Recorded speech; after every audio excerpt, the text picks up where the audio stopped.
Hello. Thank you for being here today. I'm so happy to have each of you here. As you know, my name is Amy Reimer, and you're here for the workshop called Three Ways to Handle Any Drama in the Moment with Confidence and Kindness. So let me ask you, do you ever feel like you don't have the chance to explain yourself? Maybe someone confronts you with a question, you try your best to answer, but you really feel pressured and you don't get the chance to fully express yourself. And that feels really unfair. My first memory of this was with this feeling of unfairness was when I was 6 years old. I had just moved to the US from England and I had a really cute English accent, which of course I don't have anymore. And I was sitting on the floor with the other kids in my first grade class, and the teacher asked us what we should do when we get on a school bus, which was not a strange question since it was going to be our first time getting on a school bus. And I raised my hand and she called on me, and thinking I was giving a really logical and correct answer, I said, "Put on your seatbelt." And it was logical, but wrong. And I remember feeling a really strong sense of injustice for getting it wrong and feeling like I wanted to really explain why that answer had made sense to me.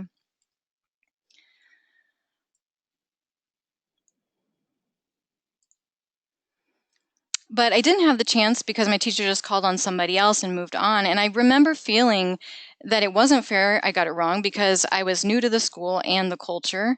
I'd never been on a school bus. I was just doing the right thing by participating in the activity. And, if school buses don't have seatbelts, well, that's kind of dumb. They probably should. And of course, because I was, quote, a nice girl, I didn't speak up and say what I was really feeling in that moment.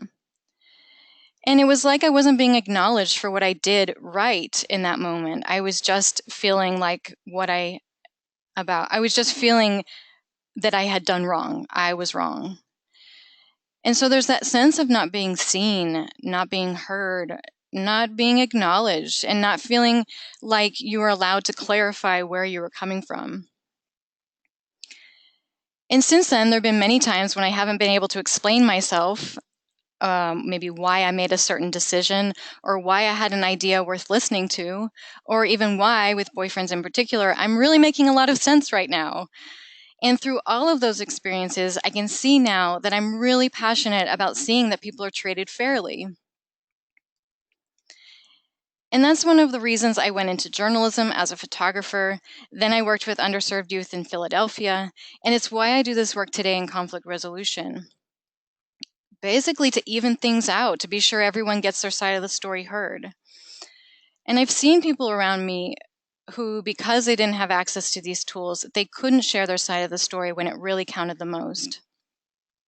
So I've taken all of my knowledge and experience from the past 7 years and put it into the most impactful way for you to really understand and use this in your daily life.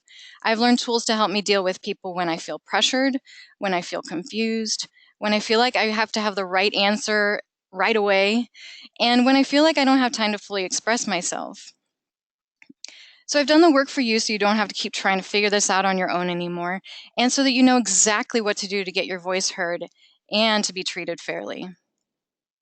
So in this webinar, I'm going to walk you through the 3 steps to handle drama in the moment.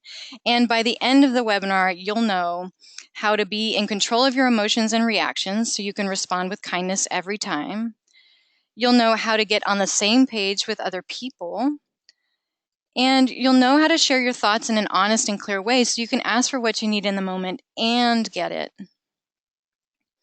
And we'll also have time for questions at the end. And I really want you to stay to the end of the webinar because the final piece that I'm going to teach will tie it all together, because otherwise you'll have a hard time implementing what I'm talking about today. And for those of you who do stick around, I'll also have a really special offer at the end that you don't want to miss. So it can be really hard to know the right balance between being, quote, nice and when to speak up in the moment. And the point of this webinar is really to help you find the right balance for you. So right now you're getting cut off, talked over, maybe confronted or even ignored, but that's not working for you anymore. And that's why you're here. So as we go through the webinar, and talk about different scenarios, think about how you would have handled that situation. And use your answers as little clues to help you find the right balance of kindness and confidence that works for you, because it's going to be different for every person. And this does take practice. So when you practice what I'm going to teach you today and really blend it with your natural desire to be kind to others, you're going to find the right balance for you, and you'll start to see shifts in your relationships, and even really big ones. Recently, I had come across this Harvard study where they followed 700 men from the time they were teenagers all the way into their 80s. And the study looks at all these areas of their lives, their work, their health, their home. And it surprised me because the number one result of that study, where they didn't have any intention going into that study, but the number one result was that good relationships keep you happier and healthier as you go through life. Good relationships keep you happier and healthier as you go through life. And they said good relationships, not perfect relationships. They did talk about the fact that these are the good relationships are the ones that you really feel supported in, and you know you can depend on others when you really need them. So we're not trying to create perfect relationships, but it also seems kind of obvious that we want good relationships, but we don't always know how to make those good relationships happen. So the bigger goal here today is to have some tools to reset your relationships with the important people in your life so that those relationships can really serve you and bring you that health and happiness throughout your whole life. So if you don't already, grab a paper and pen and let's get started. So the first step is how to be in control of your emotions and reactions. And there's two pieces to this. So the first piece is that you do not have to defend yourself. And I'm sure you're wondering why I'm telling you that you don't have to defend yourself when this webinar is all about helping you express yourself in situations where someone might be pressuring you and maybe even forcing you to defend yourself or prove your point. And I just told you a story about when I was a kid and I wasn't able to speak up for myself. And as kids, it's really natural for us to want to have our say. It's like, but mom, but dad. So we're really used to the idea of wanting to defend ourselves. But as an adult, what I've really learned is that most drama comes from that desire to defend ourselves. And if we want to prevent a conflict, all we have to do is stop defending ourselves. So write that down. If we want to prevent a conflict, all we have to do is stop defending ourselves. But I want to be really clear too, like there's a big difference between the urgency, desperation, and frustration of wanting to defend yourself in the moment and the calm certainty of communicating effectively and choosing not to defend yourself. So I'll explain more of how to communicate effectively in steps 2 and 3, but first, the way you're going to be successful at not trying to defend yourself is that you also need to be in control of your emotions. So that means to know how you feel. And in order to be in control, you have to know how you feel. So I'm going to give you a quick tool to do this. When you're in a situation and you're getting bombarded, just check yourself. What emotion do you feel? I'm frustrated, angry, overwhelmed, sad. And then where do you feel that in your body? I feel tension in my heart, or I feel sick in my stomach. And then the third piece is, what number on a scale of 1 to 10, what number would you give it? How frustrated or angry or overwhelmed or sad are you? And these 3 questions are really going to help you get control of how you respond to a situation. So I'll give you an example of this. Not too long ago, I was preparing for a breakfast meeting at a company where I worked, and I was getting everything together. My coworker asked me if I had enough food for all the people in the meeting, and I said, yeah, because there's only like 5 people, and she said, no, there are more people within the company who are going to join the meeting, and so there could be like another 5 or 6 people. And I had only been told how many visitors were coming from outside the office, not the extra people from inside, so that was like double the people. And I thought to myself, well, nobody told me that. That's not fair. And this happened really fast, my response to her, what felt like pressure and what felt like judgment. So for me, it happened pretty fast, and this is going to take practice, but with time, you'll see that you can respond pretty quickly and check in with yourself. So I checked in with myself and I asked the first question, like, what am I feeling right now? Well, I was feeling a little overwhelmed. And the second question is, where did I feel that in my body? And well, I often feel it as a tightening in my heart.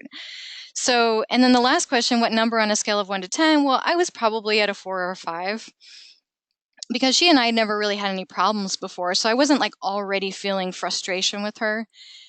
And I was a little confused and overwhelmed in the moment, but I felt pretty in control of my response. So my response was, I said just really sincerely, oh, I didn't know. I didn't know. And I switched from feeling the unfairness of the situation and wanting to explain why I didn't know that there were going to be more people in the meeting to thinking of solutions to move forward. And because I didn't need to be right, I just, when I said that, my coworker's mood totally shifted. And she actually told me later how refreshing it was to hear me respond with such honesty and kindness rather than talking back from my ego, which is really what was common for her and familiar for her and what she was kind of used to.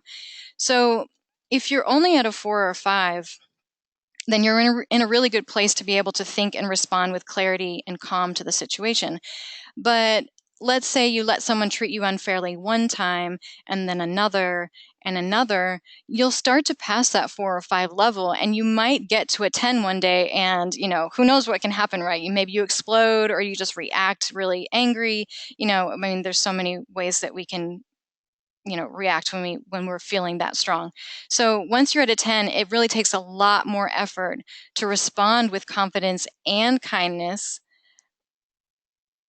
rather than in a way that hurts the situation or damages your relationship.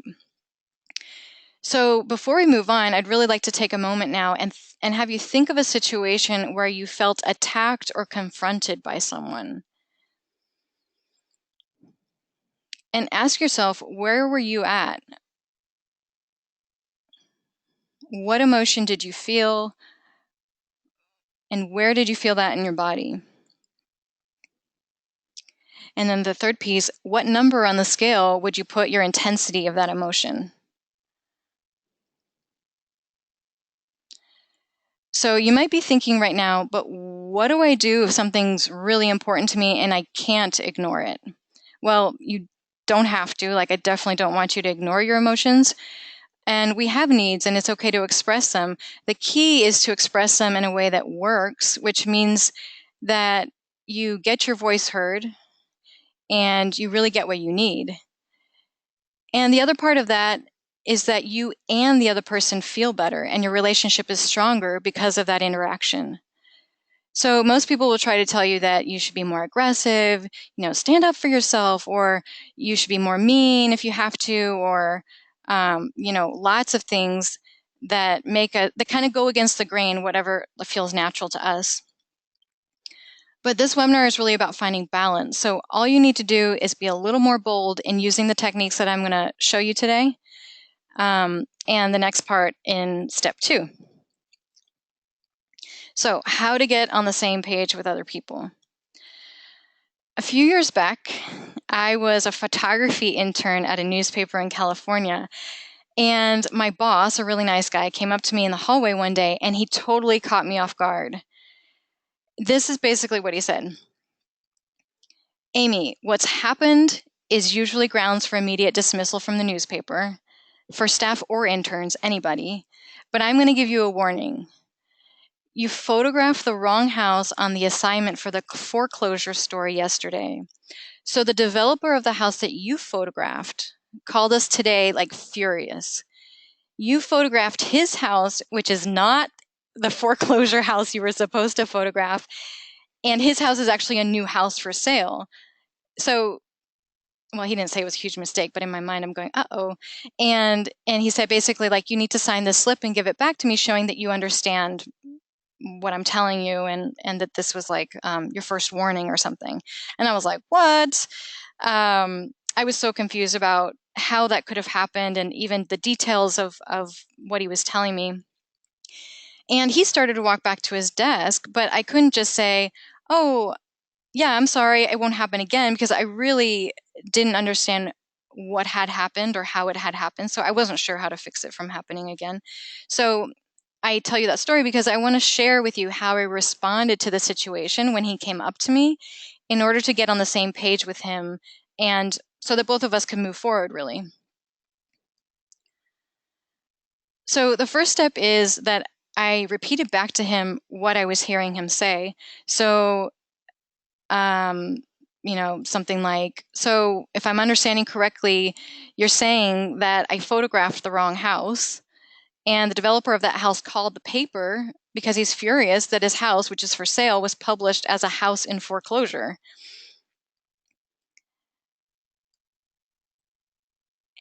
So I was basically repeating the facts and the feelings. And the important thing about the feelings is that when you tell the person back the feelings, and he wasn't really talking about his own feelings, but I was repeating back what he said this guy was feeling. And it really makes the other person feel validated and heard. So, when you're repeating back to them, be sure you're listening before that. You're listening for the feelings and you're including the feelings in your response. So after you repeat back, the next part is to be sure that you understood what you heard correctly.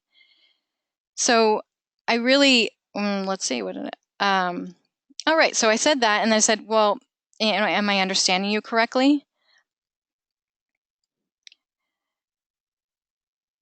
You could also say, is that correct? Did I hear that right? Did I miss anything? And the reason you do this is it's checking in with him to be sure that is there anything else that he wants to add that maybe he might have forgotten to mention? Or asking him, did I really understand this correctly? Did I really hear you right? And if not, then he can clarify in that moment in his response. So in that moment with him, he was like, yeah, that's right. So he didn't have anything to continue on. But then, so this is the third step, there's 4. So the third part is to be curious, like go deeper. Okay, so for me, I was still really confused. So my response was, I'm still really confused. Could you tell me more about that? Like, find out more about what he's saying so that you get clear. And this could be a conversation also about something fun and happy. It doesn't have to be about something intense. You can use this in any situation. But you could also say, is there more that you'd like to tell me about that? Or if he was telling me about his favorite motorcycle, he did love motorcycles, then I could say, I'd love to hear more about that. And this shows him that I'm open and interested to hearing more about what he has to say. So in response to that, when I said, I'm still really confused, could you tell me more about that? He said, well, the house you photographed was new and was being sold. So when it ran in the paper with the story about the foreclosed house, the developer of that new house that you photographed called the paper and he was pissed. Like, yeah, that makes sense. So the fourth piece, now that I understood and I feel like, he and I are kind of getting to a clear place, the fourth piece is to look for common ground, because this is going to help us really get on the same page. So I repeated back to, so I just said to him, I know we both really care about the accuracy of the work that we do. And I just want you to know that I'm really doing my best every day. Thank you for telling me about the problem. I'll do my best to understand how I made this mistake so that it doesn't happen again, or I don't make it again. And the truth is, like, he didn't really care why it had happened. He just wanted it not to happen again. So, when people approach you like that with their own agenda, they're not really trying to see your side. But you can still respond in a way that helps bring clarity to the situation and gets you both back on the same page. Because in the end, I had made the mistake. But just like in first grade when I gave the wrong answer, that little 6-year-old in me really wanted to defend myself and explain why I had made the mistake. Because, of course, like, there was a reason, and it wasn't because I was just trying to be lazy or that I didn't care about the accuracy. But really, in that interaction, those 4 steps really helped me to just get to a place where I could walk away and feel okay. So to summarize, I repeated the facts and feelings that I heard from him. Then I checked that I had heard correctly by saying something like, did I get that right? And then I got a little curious and went deeper, and I said, I'm still feeling really confused. Can you tell me more about that? And then the last piece was to look for common ground and just look for that place where, well, in the end, it was like, we both want the information we put out to be accurate. Like, we're both here because that's our goal. So that's the common ground that I found between he and I, to just validate that, like, I wasn't trying to be lazy about it. I really do care about the accuracy. So after doing these steps, I felt pretty good when I walked away. I mean, not great, obviously, because I just found out that I made a huge mistake, but I felt clear and not confused or bulldozed or overwhelmed. So that's a big success. So the third piece we're talking about today is how to share your thoughts in a clear and honest way in the moment. And as a reminder, like, all three of these steps can be put together into a sequence. They all get mixed together so that you can respond to every situation in the moment. So the first two steps that I've already shown you, and you can add this third piece to it. So I want to give you an example of how all these pieces kind of fit together while I describe this third piece. So I was working with a client, and she and her husband go to these barbecues with all their neighbors. And she told me that one of her neighbors was talking about his wife and saying, like, she had gained a few pounds, and he was judging her for not exercising. And supposedly she had wanted to lose the weight, but obviously hadn't done anything about it yet. And so he was kind of like just talking to my client about this situation. And this wasn't the first time that my client had heard him talk about his wife this way. So he would say things like, she's only a couple pounds overweight. If she could just lose that, she'd look amazing again. I tell her she should just start exercising, but she doesn't do anything. So over a couple of sessions, I took my client through the exact steps that we just went through, the first and second steps, and then with this third piece too. And the first step, remember, is to not defend your point of view, and also know how you feel. Then she and I worked on the second step, which is to get on the same page, so that she could really kind of understand where her neighbor was coming from.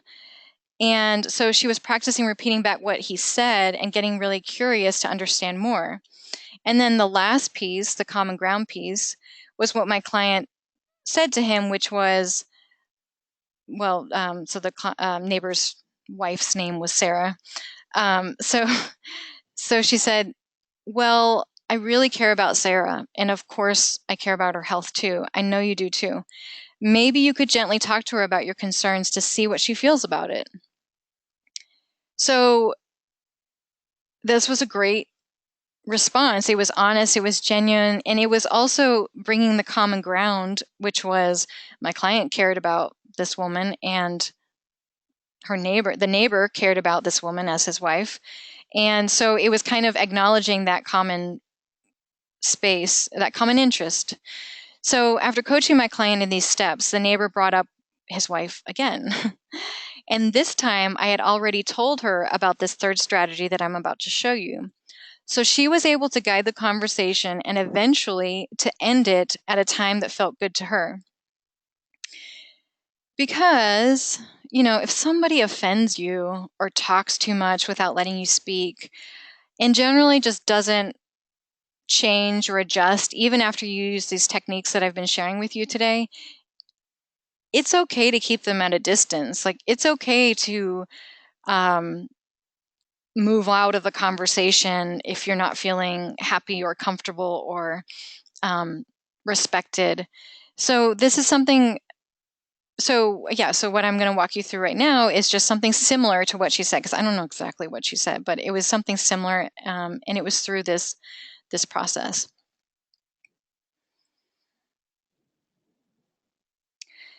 So he's bringing up his wife again, right? And so really she kind of said, well, that sounds like a difficult situation. And so basically in this first response to him, she's really just acknowledging the fact that, well, sounds like sounds like that's bothering you. It sounds like something that you're struggling with or something that's important to you. So you can say a lot of different things, but really you're just acknowledging the fact that they're telling you about something and you don't have to give a judgment on it. And that's the beauty of this, because a lot of times we feel like we have to respond like, oh, that's great, or oh, I'm so sorry. But really, it's okay to just acknowledge that what the person is telling you and not make a judgment. So you could also say, especially if this is somebody who you don't know very well, or somebody who's really offending you, you could just say, oh, well, thanks for sharing. Thanks for sharing. Like, it doesn't have to be complicated. Or that's a really interesting perspective. Or I appreciate hearing what you think about that. And all of these, you can hear that all of these are non-judgmental. Well, except for that sounds like a difficult situation because I'm using it as it relates to my client. But there are ways to make a comment to show that you're listening without feeling like you actually have to judge what this person is talking about. And then it's so important to check in with yourself. Do you want to continue the conversation? And maybe you don't. Maybe you're thinking like, oh man, this guy is just, I can't handle it. I don't want to talk to him. He's disgusting, or he's rude, or she's being really like egotistical, like whatever the reason is. So if you don't want to continue the conversation, then just get out of there. Get out of there. Say, excuse me, or I'm sorry. I'm sorry, I need to step away. Like, you can even say, I need to step away. I mean, it doesn't have to be complicated. I know it's really, really easy to feel like you want to give an excuse. But the challenge with giving an excuse like, oh, I need to run to the restroom, or, oh, so-and-so is waiting for me. I mean, do what you got to do, right? But I do want you to see that by responding really honestly, you can feel really good. So if you just say, excuse me, would you excuse me, please? You're not lying. You're not making anything up. You're really saying what you really feel and what you really need in that moment. And that's more than good enough. So if you do want to continue the conversation, so the next step she said was, I can hear that this is really important to you. And that's, yeah, so basically the first part was, that sounds like a difficult situation. And he's going on and on. Yeah, I can hear that that's really important to you. You could also say, wow, it sounds like a pretty complex issue. And, especially now as we're just like rounding the bend on the elections, I like to use this a lot with political stuff, which is like, well, I need to think, I need some time to think about that before I share my opinion. Or I need some time to look into that before I make a decision. And then these last two as well. It's like, my understanding of that topic is different from yours. Or my understanding of, and then you fill in the blank. My understanding of flying babies is different from yours. And my experience with cars that bulldoze under the ground and show up in China has been the opposite. My experience has been the opposite. I don't know what my experience would have been, but it's okay to acknowledge that you feel differently and that you have a different opinion, and that in the moment, you don't have to agree with anybody. And of course, as we go through these, just keep in mind, like at any moment, you can leave the conversation. You can exit the conversation. Excuse me. Would you please excuse me? And I know that might be really, really hard for some people, because that's hard for me, like very hard for me. I am a good listener. All of us probably are. And to feel like I'm not giving somebody what they need in that moment, which is to share, is really hard.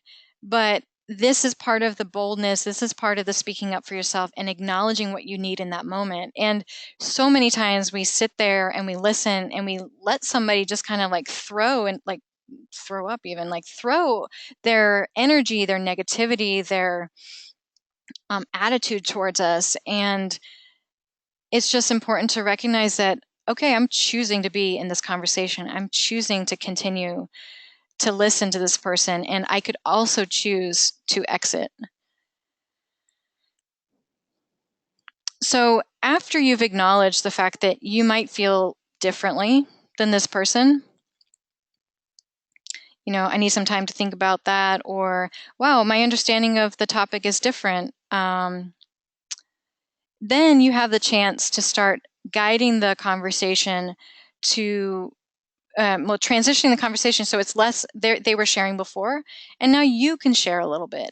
So you're going to transition it to show like, hey, I might like to share as well. And this is where you're getting into more of a conversation. So maybe, maybe with this guy, this neighbor, my client, like I didn't get the impression she was like best friends with this guy.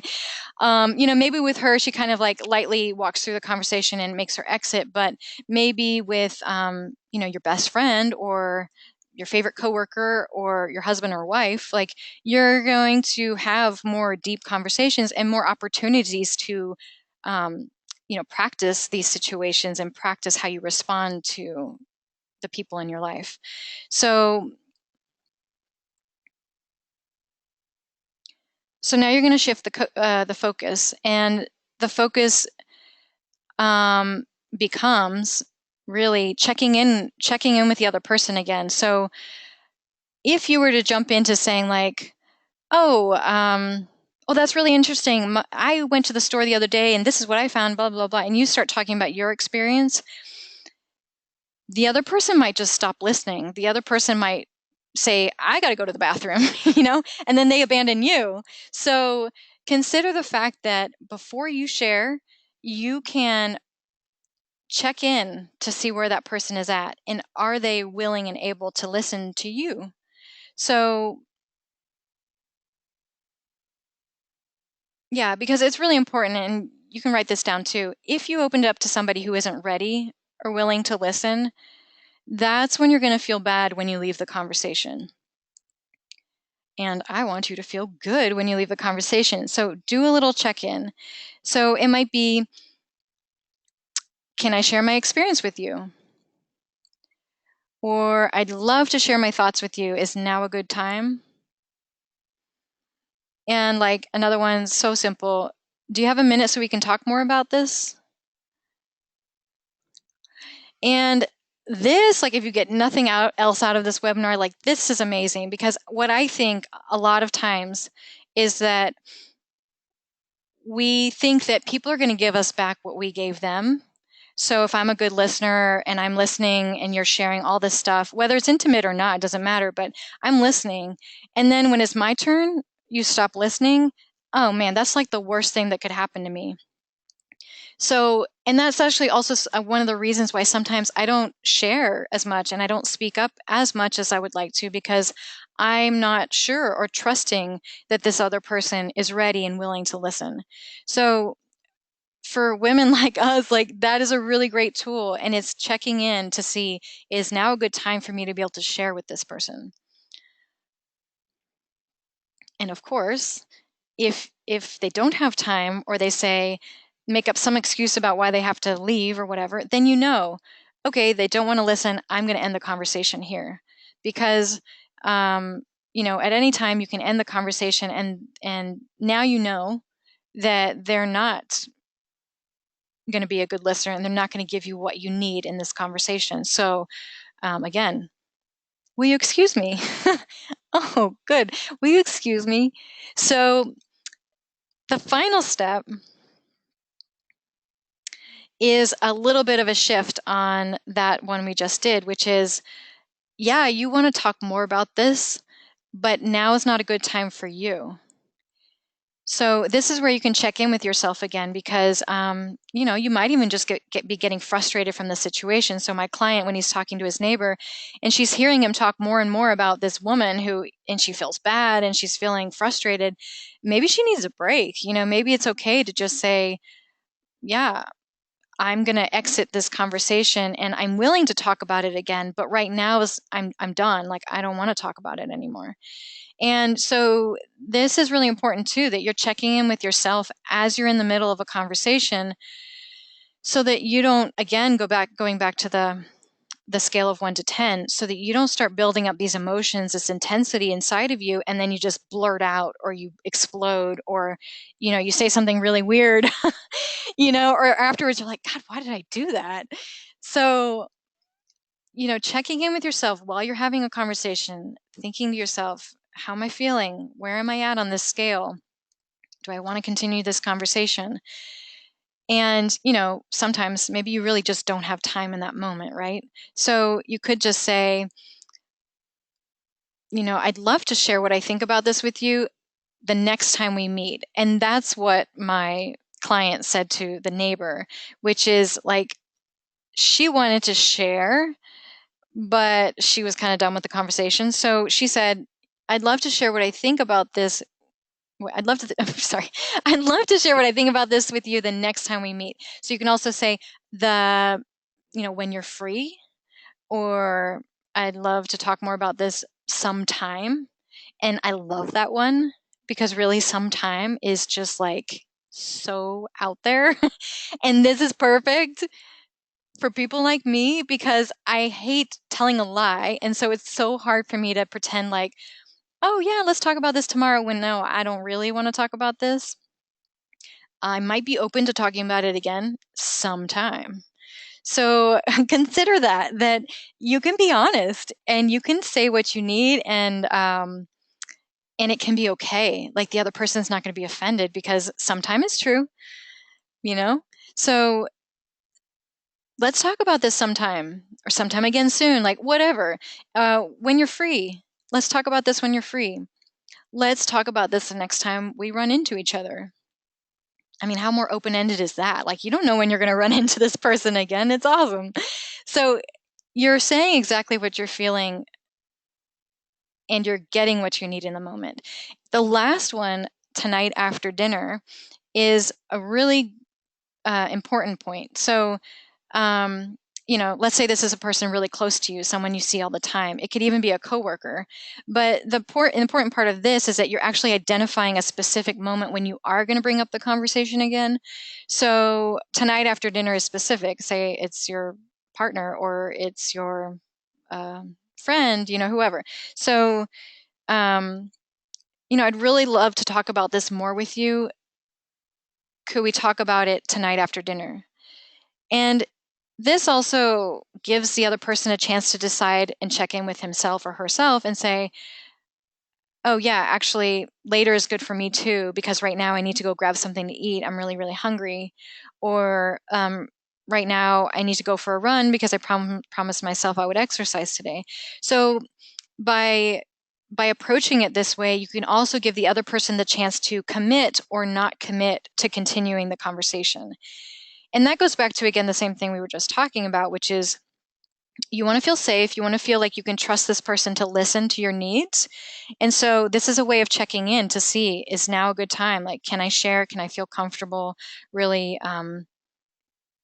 opening myself up? So if we take my client again as an example and we look at the whole sequence, it could look something like this.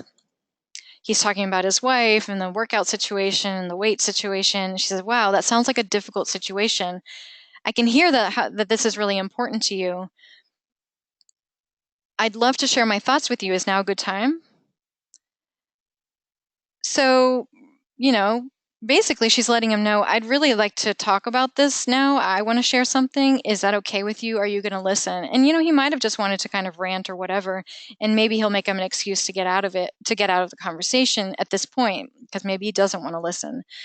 But this is her checking in. So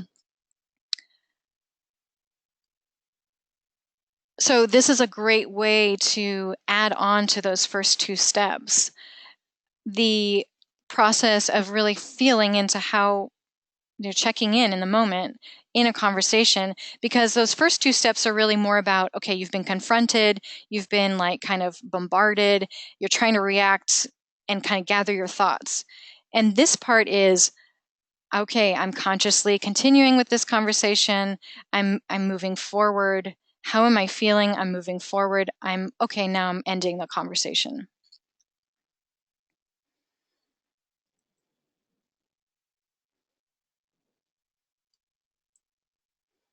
So, do you remember the last time you lied awake at night thinking about some kind of drama that happened during the day? And while you're lying there, you suddenly come up with the perfect thing to say, right? I used to think, oh, why couldn't I have just said that in the moment? And instead, of course, I would just freeze or like get confused or like just not know how to respond. I am a nice girl, and people would tell me to just be more tough, to just speak up, like it was just this thing. And I started to think that the only way to get what I really needed was to change and to be more mean or aggressive or manipulative, and that never felt comfortable for me. So for me, to feel good means not forcing myself to be tougher or meaner or louder in order to be heard. And I started doing the exact same steps that I was just teaching you here today.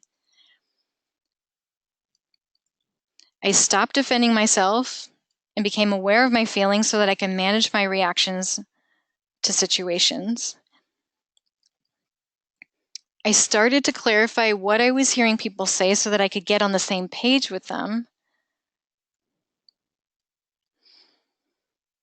And I started responding with more honesty and clarity to kind of get in alignment with what I really needed in the moment, in those conversations. And doing these three things really has helped me find the balance between confidence and kindness. Because I do believe that you can be nice and get what you want. And when you communicate the way I've taught you today, you'll see that not only do you feel good, but the other people around you feel good too. So I'd like to invite you to close your eyes for a minute and really feel what it would be like to handle all the relationships in your life with less drama and more confidence. Feel what it's like to have kind, respectful, and drama-free relationships with the important people in your life. With your partner, your family, your friends, and even your coworkers. Now, open your eyes and come into the reality of today. If you're here today, the reality is that right now you're getting stuck in situations that you don't know how to deal with, and you don't respond with the confidence you need to really get what you need. But the only thing between where you are today and where you want to be is knowing how to communicate in a way that feels good to you, to learn tools that build your confidence so you can express what you want and get it. And in order to get to that place, you need guidance on what to do and where to put your energy each day. So if you're ready to take that next step, and you know you don't want to keep trying to figure this out on your own anymore, I invite you to sign up for a free 30-minute clarity session with me.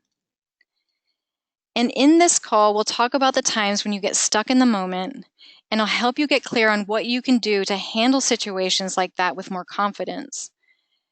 And I'll give you a specific idea or strategy that you can put into action right away. And if it's a fit, we'll talk about working together further. So if you'd like to take advantage of this and you know you want to have a free session with me, just open a new tab in your window or browser and type in the webpage that you see here on the screen. It's amyreimer.com/free. And when you get to that page, you'll see my calendar and the spaces I have free this week. I do have limited spaces for these sessions, so if it's really for people who are really serious about getting rid of that drama. And if you're feeling right now that you'd like to do this, I really encourage you to go to the calendar today so that you can get on my calendar this week, because I don't want you to miss out on the chance to bring more confidence and kindness into your relationships. Now, I would like to give you some time to ask me questions about anything you've heard today. I think we have time for one or two, so all you have to do is type in your question to the chat box. And you just submit it. You can submit it to everybody if you'd like, or from the drop-down menu, you can choose to just organizer only. That's me. So I'm going to give you a second to do that.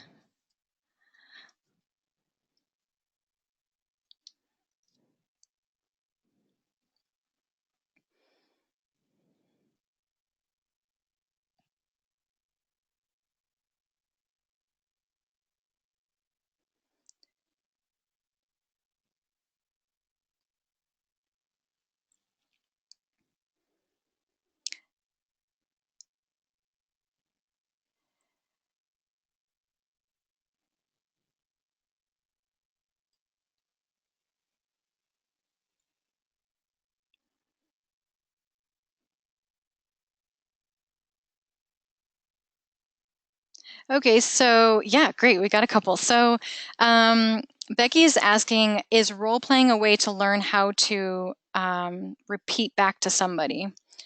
And I'm not sure exactly of the context of that, but definitely. So, well, me with my clients, we role play all the time, and that's part of the process. That's how you learn, that's how you practice. And you can do it with your friends, you can ask somebody to help you with that.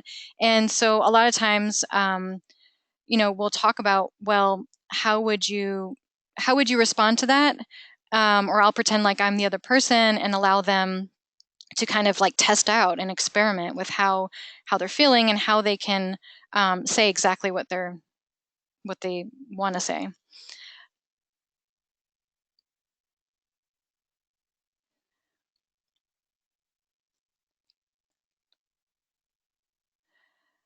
Okay, so Katie says she tends to get stuck in her emotions and it feels like that drives her conversations, especially when she feels threatened or not heard. Like, what are some tips?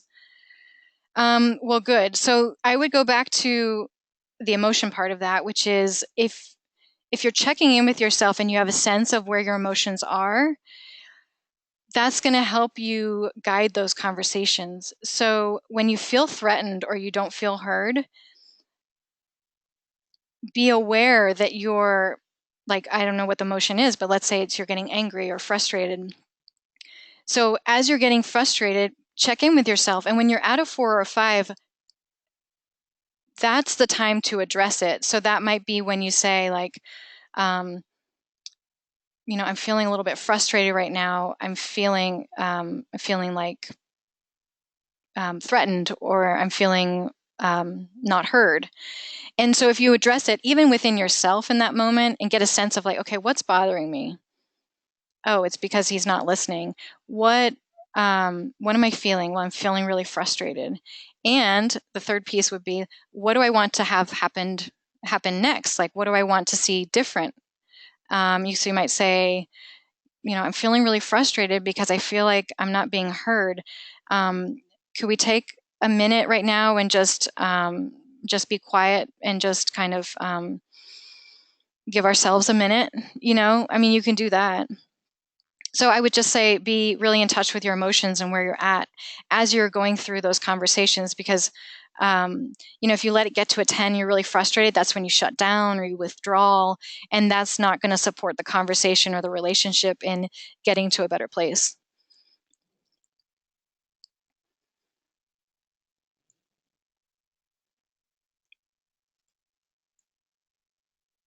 Okay, so there's one says, how do you apply these principles when you're interacting with groups, like more than one person? Oh my God, that's so good. So again, like going back to the first part, which is your emotions and where are you at?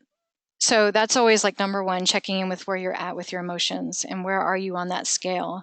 And then the next part about not defending yourself, I think it's like so valuable. So when you're in a group, that's when you feel even more pressure to speak up, to say something. You feel even more pressure like you're not being heard. And it's especially in those moments when you think they're not going to listen to me, like I'm going to have to get aggressive or I'm going to have to like do something drastic. And because when you're one-on-one, you have a little more opportunity to control what's happening, but in groups it can be really difficult. So I would say definitely go back to how you're feeling, and one way, there are so many ways, but one way would be if you know you're going to have that group conversation or that group activity or something, maybe you find somebody else in the group who you really trust and say to that one person, I I have a feeling that this conversation is going to be this group situation is going to be maybe intense, or I feel like I'm not going to be able to speak up very well in this situation, or I would love to feel confident to share in the situation, but I'm not really feeling a lot of trust with the group. Look for a buddy. Like, tell this person what you need in order to feel confident and comfortable to share in that group. And then that buddy can help you out. That buddy can, you know, when she sees that you're struggling, or you seem to be getting frustrated, or maybe you look like you have deer in headlights, she might be able to say, like, Amy, did you have something you wanted to share about that, or what do you think? Or she can, even if she hears you saying something like, hey guys, over here, she can be like, oh Amy, like, yeah, would you like to share? She can kind of like help you speak up and share in a way that feels good to you. Because, yeah, to be in a situation in a group where you feel like you have to kind of like push your way in there is, it's not ideal.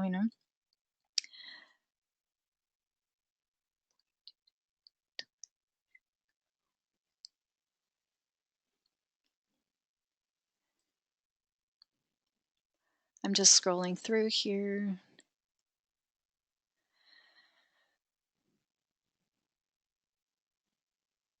Okay, so there's one that says, how do you handle hostile or mean girls? And wow, like, we all know somebody like that, right? So, well, for me, it's always like, check in with yourself first. So, why are you in these relationships? Like, why are these girls important to you? And getting a sense of, like, is this relationship actually really that important to you? Because if you're feeling like you're constantly stressed or frustrated because they're mean or hostile, like whether it's to you or other people, you're around this negativity. So just ask yourself, why am I in this relationship? What's important to me about this? And that's going to help you guide what you do next. Because, certainly the options are, look for ways to not maintain that relationship anymore, or look for ways to, strengthen it. And I think a lot of the decision around that comes from, why do I want to do one or the other? Why do I want to leave this relationship, and why do I want to stay? And that's you'll get a sense of that. And so it's checking in with yourself again. It's like, um, how do I feel when I'm around them? And in the moment, of course, you can do all these things we talked about today. Repeating back is great, because especially for people who are kind of, forceful or intense or mean, when you repeat back what you hear them saying, I don't know, it's like magic sometimes where they just stop talking or they just like feel heard. I'm not sure exactly what it is, but I would say try that too. Like, try repeating back what you hear them saying and see if that kind of helps to reflect back to them what they're sounding like, really. Because um, otherwise then you feel like you're just participating in the drama, right? You're kind of participating in this negativity. And I would say test it out. I mean, everything's just an experiment. So really, yeah, try out the repeating back and see how that goes. And also just question, why am I in these relationships? What's important to me about these relationships? Okay, so we're almost to the end. We have like 5 minutes. So I'm just going to keep scrolling through here and see if there's anything else.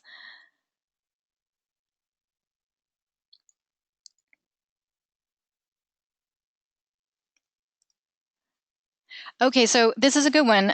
What if you feel like asking clarity questions is coming off as being defensive? So I think what you're referring to is like, after you repeat back what you hear somebody saying, and you might say, and correct me if I'm wrong, just put another little text, send another text to me if I'm wrong. But if you say, like, you repeat back what you heard somebody saying, and you say, did I get that right?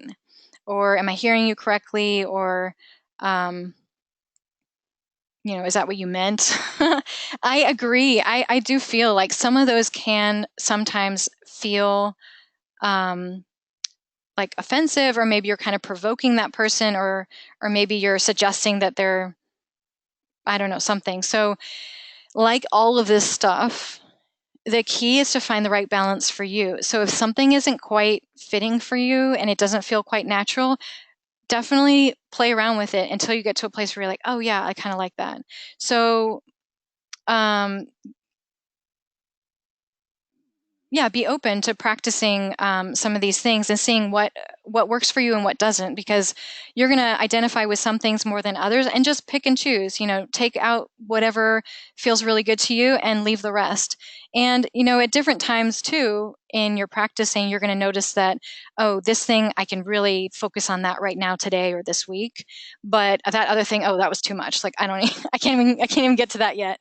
So just know that some of these are on. It's a path, and you can get to that stuff later if it doesn't fit in with how you're thinking or doing things now. Just know that it's still there, and you can come back to it at another time.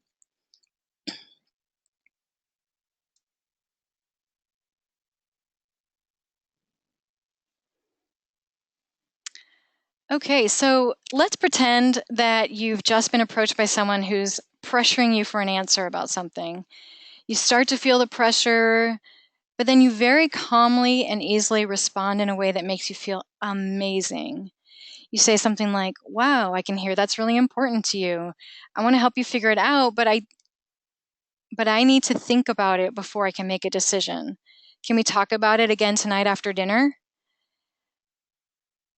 You responded with confidence and kindness, and you didn't get stuck. You didn't freeze in the moment. You responded without getting flustered or irritated, and you just knew how to do it. You feel great, and the other person feels good too. And I really want to go on that journey with you.